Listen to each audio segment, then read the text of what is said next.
Blessings, everyone. We're into chapter 3 of the book of the prophet Isaiah. The effects of corrupt religion manifested in society make the whole nation corrupt and ripe for judgment.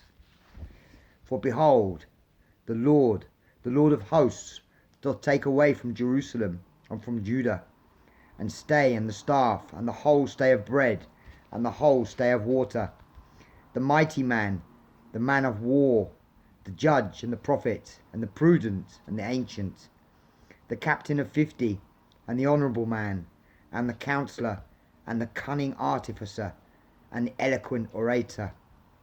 And I will give children to be their princes, and babes shall rule over them.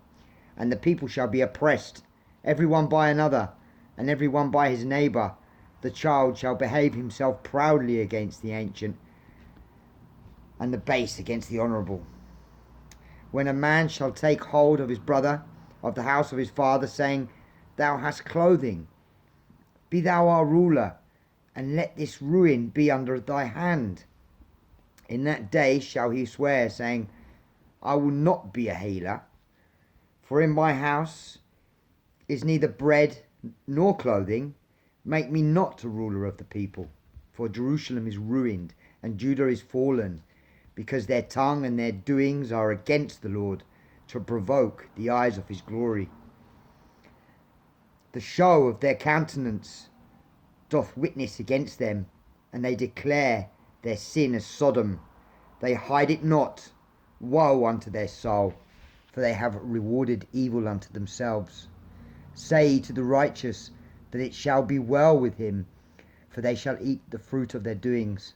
Woe unto the wicked, it shall be ill with him, for the reward of his hands shall be given him. As for my people, children are the oppressors, and women rule over them. O my people, they which lead thee cause thee to err, and destroy the way of the paths of thy paths. The Lord standeth up to plead, and standeth to judge the people. The Lord will enter into judgment, and with ancients of his people, and the princes thereof. For ye have eaten up the vineyard, the spoil of the poor is in your houses. What mean ye that ye eat? Ye eat my people to pieces, and grind their faces of the poor, saith the Lord God of hosts. Moreover, the Lord saith, because the daughters of Zion are haughty, and walk with stretched forth necks and wanton eyes, walking and mincing as they go, and making a tinkling with their feet. Therefore the Lord will smite with a scab the crown of the head of the daughters of Zion, and the Lord will discover their secret parts. In that day the Lord will take away the bravery of their tinkling ornaments about their feet, and their calls, and round tires like the moon, the chains and the bracelets and the mufflers, the bonnets and the ornaments of the legs, and the headbands and the tabrets and the earrings, the rings and nose jewels, the changeable suits of apparel, and the mantles and the wimples, and the crisping pins, the glasses and the fine linen, and the hoods and the veils. And it shall come to pass that instead of sweet smell there shall be stink, and instead of girdle a rent, and instead of well set hair baldness, and instead of a stomacher a grinding of sackcloth, and burning instead of beauty. The men shall fall by the sword, and thy mighty in the war, and her gates shall lament and mourn. She being desolate shall sit upon the ground.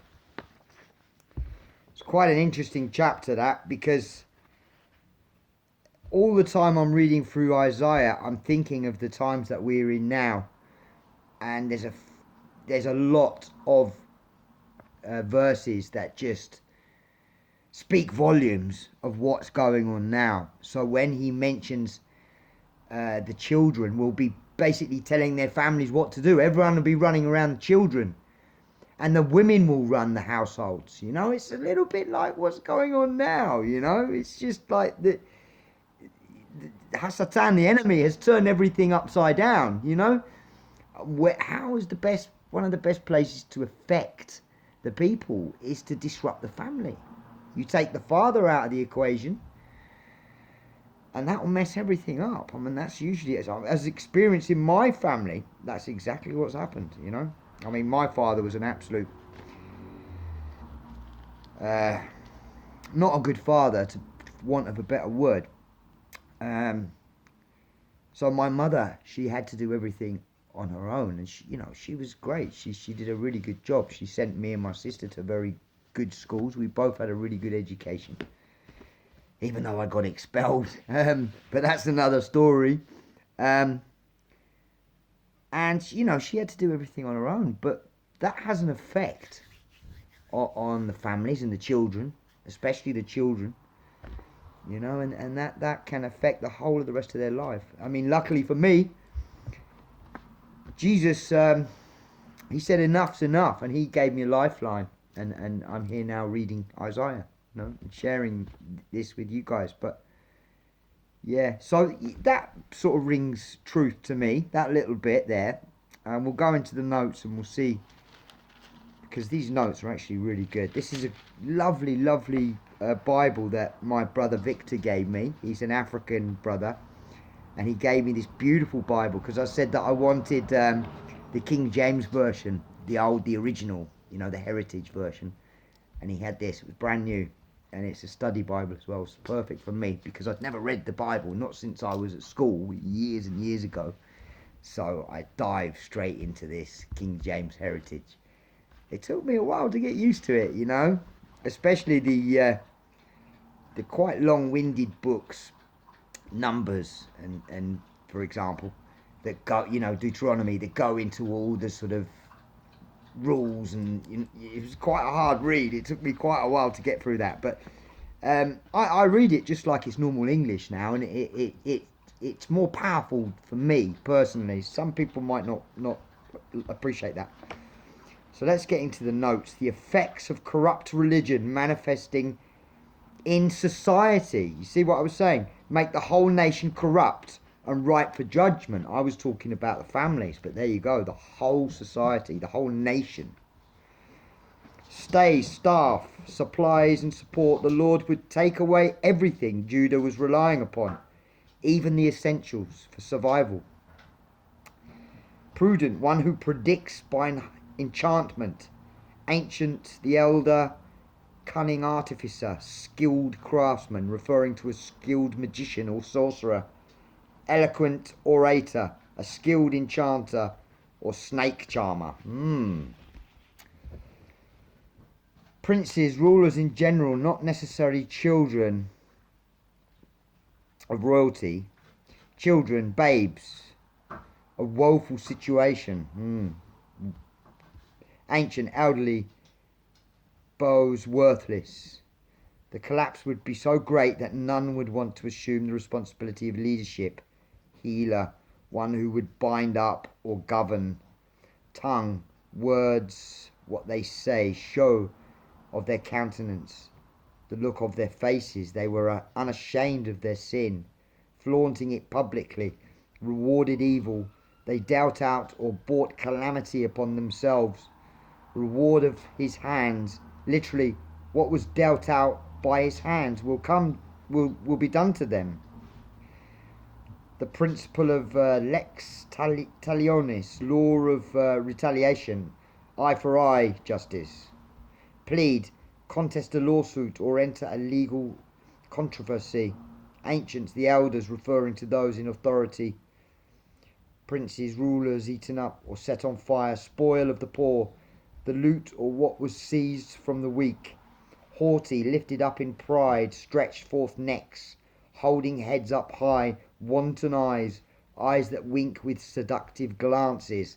Now that's interesting because we got this one eye religion now, which we know is masonry, and it's all this sort. That's how they communicate to one another, and thank the Lord that He gives us eyes to see. But it's all this winking and tongue sticking out and all these hand signals. I don't want to do it because it's actually they're curses. And I've done a lot of research on this. I do. If you haven't gone down this Satan's toilet hole, it's not for everyone, you know, but I think it's important to know what we're up against. It's important to know the enemy's attacks. As a watchman, I've spent years researching this stuff. So this one eye thing is speaks volumes. Wink with seductive glances, mincing, skipping along, tinkling with their feet, walking with jingling anklets, smite with a scab, lay bare the scalp or cause a scab on the head, an embarrassing disgrace, discover, expose God's judgment on the fine clothes and jewellery of wealthy women in Jerusalem reflects his will that women should pursue inner beauty, not outward glory. That day, a shortened expression for the day of the Lord, tinkling ornaments, anklets or bangles, calls, hair nets or hair beads, round tires like the moon, crescent-shaped ornaments, chains, ear pendants, mufflers, veils or scarves. You've got the round tires like the moon, and we know that the moon god is very prevalent now. Ishtar and Nimrod and Tammuz, it's all the moon god, you know. Hasatan, it's another name for these demons. Bonnets, turban-like headdresses, headbands, sashes for the upper body, tabrets, literally house of person, referring most likely to a perfume box. Earrings or amulets or charms, changeable suits of apparel, fine white garments, festive dresses, mantles, tunics or outer garments, wimples, shawls or cloaks, crisping pins, bags or purses, glasses, mirrors, girdle rent instead of loin covering, just a cord or encircling rope, stomacher, a magnificent garment girding a robe, desolate, emptied or cleaned out. Thoughts for personal family worship. The materialism with its outward display that characterized Isaiah's day is the trademark of much of society today. Part of God's judgment on that pretentious people was his removal of all their trinkets and his sentencing them to a government of weak and ineffective leadership. I mean, that speaks volumes today. It's not funny. I'm laughing because it's ironic that we're seeing this now, and this is why I think this book is so relevant for our times. It's amazing. So, you know, there's gems in all the scripture, but for what we're going through now in Isaiah, there's so many gems. It just stands out like a sore thumb. You know, beautiful book. If society today is guilty of the same sins, it is liable to the same punishments. In many ways, reading this chapter is like reading the newspaper and then looking in the mirror. In government, there is a display of foolish and irresponsible action in the overturning of God's laws and the replacement with the whims of godless and immature politicians whose unholy statutes can only drag our societies down further into sin and poverty. How can this chapter guide Christians in their prayers for their nation? I'm really enjoying reading Isaiah. It's absolutely brilliant. So it's an absolute blessing. So thank you for watching, and I shall see you on chapter 4. God bless. Bye-bye.